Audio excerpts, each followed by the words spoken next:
Welcome friends, ARJ गुरु channel में आपका स्वागत है। साथियों, आज के इस वीडियो में हम बात करेंगे एक रणनीति के बारे में जो दिल्ली पुलिस की एग्जाम में आपको किस तरह से आप सफलता दिलवा सकती है। वो रणनीति किस तरीके से आप अपने फिजिकल है, CBT है, मेडिकल है, उसको किस तरीके से आप तीनों स्टेज को क्लियर कर सकते हैं, इस वीडियो में बात करेंगे। देखिए, सबसे पहले तो मैं आपको बता देता हूँ कि इससे पहले जब राजस्थान पुलिस की जब भर्ती आई थी उस टाइम पर मैंने एक वीडियो बनाया था बेस्ट बुक का। आप लोगों को बहुत अच्छा पसंद आया था और आपने उस टाइम पे सबने कहा था कि सर एक रणनीति का वीडियो बनाइए, लेकिन उस टाइम पे समय के अभाव में मैं वीडियो नहीं बना पाया था। लेकिन दिल्ली पुलिस की जैसे कि वैकेंसी है तो मैं सोचा क्यों ना आपके लिए दिल्ली पुलिस की रणनीति के बारे में चर्चा की जाए। बहुत ही आपको विस्तार से इस वीडियो में हम बात करेंगे, अलग अलग स्टेज वाइज बात करेंगे कि परीक्षा से पहले आपको कौन सी रणनीति बनानी है और परीक्षा मतलब आपका सिलेबस कंप्लीट होने के बाद में आपको कौन सी रणनीति पे काम करना है और एग्जाम से जस्ट पहले कौन सी रणनीति अपनानी है। एग्जाम हॉल में आपको क्या ध्यान रखना है, एग्जाम हॉल के एग्जाम के बाद में आपको किन बातों का, एग्जाम के बाद में भी आपको कुछ बातें ध्यान में रखनी है, तो वो सब हम इस वीडियो में बात करेंगे। देखिए, सबसे पहले तो बात करते हैं इसकी जो चरण की।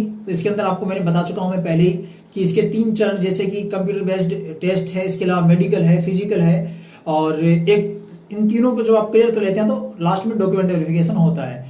लेकिन सबसे बड़ा जो मेन जो होता है ये कंप्यूटर बेस्ड टेस्ट जो होता है ये होता है और इसकी रणनीति आपको बहुत अच्छे से बनानी। देखिए, सबसे पहले ये है कि बेस्ट बुक की बात आती है इसमें। सबसे पहले कि आपको आपके पास एक बेस्ट बुक का कलेक्शन होना बहुत जरूरी होता है।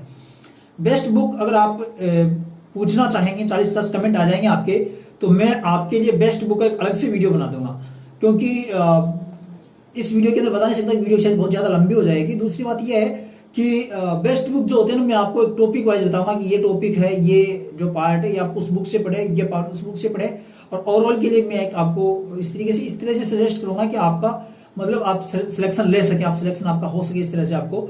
लेकिन आपके 40-50 कमेंट आएंगे तो उसके लिए अलग से वीडियो बना दूंगा। दूसरी बात आती है NCC प्रॉफिट वगैरह, ये सब आपको उस अगले वीडियो के अंदर मैं बताऊंगा। देखिए, सबसे पहले सुबह से शुरुआत करते हैं। सुबह होने से पहले आपको एक अच्छी आपको प्रॉपर नींद लेना आपको जरूरी होता है। कम से कम 6 घंटे आप नींद ले लें। उसके बाद जब आप सुबह उठते हैं तो आपको सबसे पहले आपको फिजिकल की तैयारी आपको करनी है। फिजिकल की तैयारी में आपके मेन तौर के ऊपर आपको 3 जो है, रनिंग है, लॉन्ग जंप है और हाई जंप है, इन तीनों की आपको रेगुलर तैयारी करनी है। आपके अगर बिल्कुल आप फिट हैं रनिंग में, हाई जंप में, लॉन्ग जंप में, तो भी आपको ये नहीं है कि आप तैयारी बीच में ब्रेक कर दें। आपको मॉर्निंग के अंदर हमेशा तीनों की आपको एक बार तैयारी करनी है, रनिंग, लॉन्ग जंप और हाई जंप। उसके बाद में हम बात करें सुबह के, आप रनिंग करके आगे, आप तीनों हाई जंप, लॉन्ग जंप करके आगे, उसके बाद में आपको न्यूज़पेपर है आपको दिन का जो पर डे का न्यूज़पेपर है ये आपको पढ़ना है। और जो मोस्ट इंपॉर्टेंट जो आपके करंट अफेयर्स के जो आते हैं, क्योंकि आपको पता है कि करंट अफेयर के प्रश्न आपके आ सकते हैं, काफी प्रश्न आ सकते हैं। जीके और करंट अफेयर के 50 प्रश्न आएंगे, आपको पता है, 50 नंबर के। तो ये अपने आप में बहुत मायने रखता है। जीके के साथ में करंट अफेयर जो है कई बार ज्यादा भी प्रश्न आ जाते हैं, इसलिए आप इसको करंट अफेयर को आप हल्के में नहीं लेवें। उसके जैसे आप रनिंग से आते हैं, आप सुबह का जो न्यूज़पेपर आप उठाएं, उसके बाद में आप उस न्यूज़पेपर में से जो मोस्ट इंपॉर्टेंट जो आपको लगता है कि एग्जाम के हिसाब से महत्वपूर्ण है, वो आप उसके अंदर नोट कर लें, एक डायरी के अंदर या फिर अपने कॉपी के अंदर। देखिए, सबसे बेस्ट ये रहेगा। बाकी तो आजकल मार्केट में बुक्स भी आती है, लेकिन उसके बजाय जब आप न्यूज़पेपर में से पढ़ते हैं तो आपको डिटेल के अंदर वो जानकारी पढ़ते हैं तो आपके पूरी दिमाग के अंदर वो बैठ जाती है।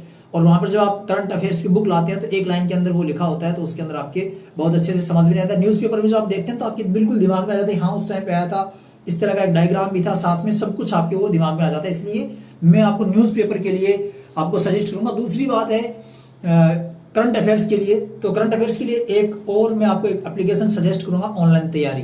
देखिए, ये कोई स्पॉन्सर्ड वीडियो नहीं है, ऑनलाइन तैयारी की ओर से कोई स्पॉन्सर नहीं है, लेकिन मैंने खुद ने यूज करके देखा ऑनलाइन तैयारी को। एक एप्लीकेशन आता है, वेबसाइट से भी आप यूज कर सकते हैं, ऑनलाइन तैयारी, जिसके अंदर करंट अफेयर्स जो है उसके बहुत अच्छे से वो आपको प्रश्न भी देते हैं और डिटेल में बताते भी हैं, तो आपको वो मैं प्रीफर करूंगा। तो उसके बाद में बात करते हैं आपका मेन सिलेबस। मेन सिलेबस को आपको पार्ट वाइज डिवाइड करना है। पार्ट वाइज आप अपनी सुविधा के अकॉर्डिंग डिवाइड कर सकते हैं। और सबसे बड़ी बात आती है जो स्टूडेंट होते हैं उनके मैथ और रीजनिंग की। तो मैथ और रीजनिंग जो है ये आपको अपने हिसाब से सेल्फ मेथड काम में लेना है। ये नहीं है कि आपको यूट्यूब से आपने देख ली है, या फिर आप कोई दूसरे के जो मेथड उस पर आपको काम करने की जरूरी नहीं है। आपको खुद का मेथड बनाना है मैथ्स और रीजनिंग के लिए। और यूट्यूब की मैं आपको कब ये सलाह दूंगा, यूट्यूब की आप कम से कम यूट्यूब के ऊपर आप स्टडी करें, अपने खुद स्टडी करें, सेल्फ स्टडी करें, वो सबसे बेटर है, सबसे बेस्ट है।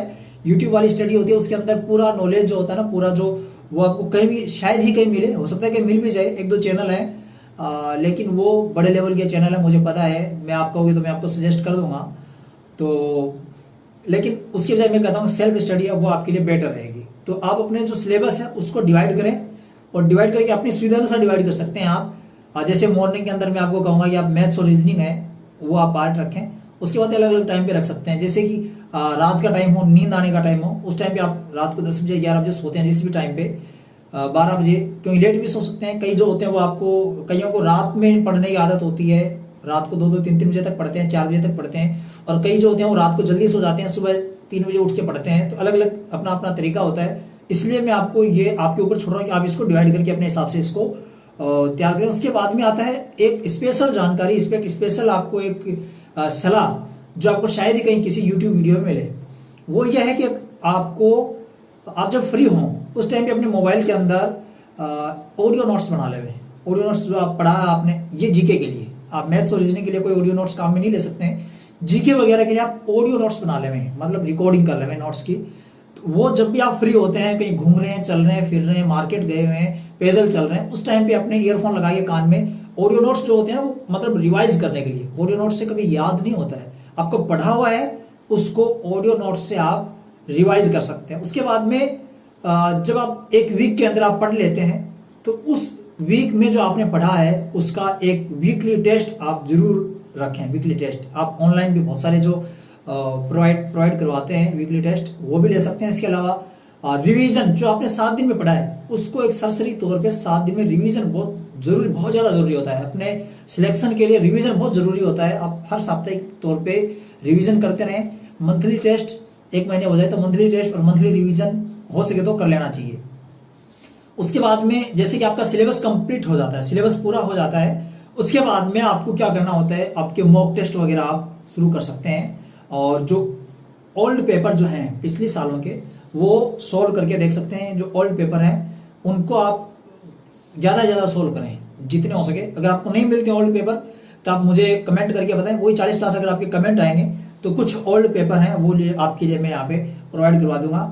और सिलेबस कंप्लीट होने के बाद में पूरा सिलेबस एक बार रिवाइज होना बहुत जरूरी होता है। अगर हो सके तो ज़्यादा कर सकते हैं, लेकिन एक बार कम से कम रिवीजन होना बहुत जरूरी होता है। अब ये तो हो गई बात, पहले मैंने सिलेबस तक की बात करी और सिलेबस कंप्लीट होने के बाद मैंने आपको बताया कि मॉक टेस्ट है, ओल्ड जो पेपर है उनको सोल्व कर सकते हैं या फिर रिवीजन कर सकते हैं, ये मैंने बताया। उसके बाद में आता है एग्जाम से पहले। एग्जाम से पहले सबसे बड़ी बात यह है कि आपके कहीं भी दिल और दिमाग में ये नहीं रह जाना चाहिए कि काश मैं इतना पढ़ लेता, इतना सा और पढ़ लेता तो ये हो जाता। मतलब ये होने हो जाए कि मतलब 1 नंबर 2 नंबर से रह जाते हैं। उस टाइम ये होता है कि काश मैं थोड़ा सा और पढ़ लेता तो मेरा सिलेक्शन हो जाता। ये ना हो बिल्कुल भी। और एग्जाम हॉल की बात करें तो एग्जाम हॉल के अंदर सबसे ज़्यादा जो स्टूडेंट होते हैं वो यही होता है कि होपलेस हो जाते हैं वहाँ पे देख के, और उनको लगता है कि मेरा सिलेक्शन नहीं होगा। और उनका मतलब कुछ मानसिक रूप से ऐसे हो जाते हैं वो कि वो सही प्रश्न जो उनको आते हैं वो भी गलत कर लेते हैं। तो एग्जाम हॉल के अंदर आपको बिल्कुल भी होपलेस नहीं होना है और आपको बिल्कुल पूरा कॉन्फिडेंस के साथ में आपको एग्जाम देना है। और ये जो मैंने आपको बताया है इसके साथ साथ में आप अपने मेडिकल जो है उसके लिए अपने सेहत का भी जरूर ख्याल रखें। मैंने आपको बताया कम से कम 6 घंटे की आपको नींद जरूरी है, वरना आपकी आंखें हैं वो 6/6 की नहीं रहेंगी और मेडिकल के अंदर फिर समस्या का सामना करना पड़ सकता है। तो इसलिए, और आपको पता है कि फिजिकल हेल्थ के लिए बनाना बहुत जरूरी होता है। आप समय अंतराल के साथ में बनाना जो है इसका इस्तेमाल कर सकते हैं। आंखें जो है आपकी खराब नहीं हो जाए कहीं पे, मतलब आपको कम से कम 6 घंटे की नींद लेनी है, 6/6 की आंख रखनी है। और आप चाहें तो अगर आप जैसे आपकी CBT आप क्लियर हो जाती है तो आप एक पहले से बॉडी चेकअप करवा सकते हैं कि किसी तरह की मेडिकल में आपको लगता है कि कोई परेशानी आने वाली हो तो उसका पहले से आप इलाज भी करवा सकते हैं। और ये जैसे आपके 4 पार्ट होते हैं CBT के अंदर। फर्स्ट पार्ट में GK होता है, करंट अफेयर्स होता है। आपको पता है 50 प्रश्न आने हैं, तो सबसे ज़्यादा आपको मेन इसी पे रखना। रीजनिंग एक ऐसा टॉपिक है जो रट्टा नहीं लगाया जा सकता। रीजनिंग समझने से होता है। 25 क्वेश्चन आएंगे, रीजनिंग जिसको समझ में आती है वो बड़ी आसानी से रीजनिंग के सवाल जो है वो कर सकेंगे। और न्यूमेरिकल एबिलिटी के 15 क्वेश्चन आएंगे। कंप्यूटर जो फिलहाल आपको पता है कि अपनी दैनिक लाइफ में, अपनी आम जिंदगी के अंदर जो काम आने वाली चीजें अक्सर वही पूछी जाते हैं, तो वो आपको आना बहुत जरूरी होता है। ये आपको रणनीति बनानी है। एक बार फिर से मैं आपको समराइज कर दूं इसको। सबसे पहली बात तो यह है कि आप इस वीडियो को देखने के बाद में ऐसा नहीं हो कि आप इसको देख लिया और उसके बाद में आप इस तरीके से आप तैयारी नहीं करें। बाकी आपको मैंने बताया उस तरीके से आप सबसे पहले मॉर्निंग के अंदर अपनी फिजिकल की तैयारी कर सकते हैं, उसके बाद में करंट अफेयर्स की तैयारी, उसके बाद में अपने डिवाइड किए हुए सिलेबस जो है उसकी तैयारी कर सकते हैं। सिलेबस जो होता है एक एक लाइन टू लाइन आपको सिलेबस कंप्लीट करना है। उसके बाद में सिलेबस कंप्लीट होने के बाद में रिवीजन है, मॉक टेस्ट है, ओल्ड पेपर सोल्व करना है। और एग्जाम हॉल के अंदर आपको मैंने बताया होपलेस ना हो। एग्जाम से पहले आपको इतना आपको तैयारी कर लेने की आपको काश वाला लफ्ज आपके पास नहीं रहे, और उसके सब हो जाए उसके बाद में जब आपका सिलेक्शन हो जाता है तो आपसे इतना जरूर मैं आपसे रिक्वेस्ट करूंगा कि सिलेक्शन हो जाए उसके बाद में एक आके यहाँ पे कमेंट जरूर करके बता देना कि आपका सिलेक्शन हो गया है। और आपके एग्जाम के लिए अग्रिम शुभकामनाएं। इसी के साथ आपसे अगले वीडियो फिर मिलेंगे। तब तक के लिए जय हिंद, जय भारत।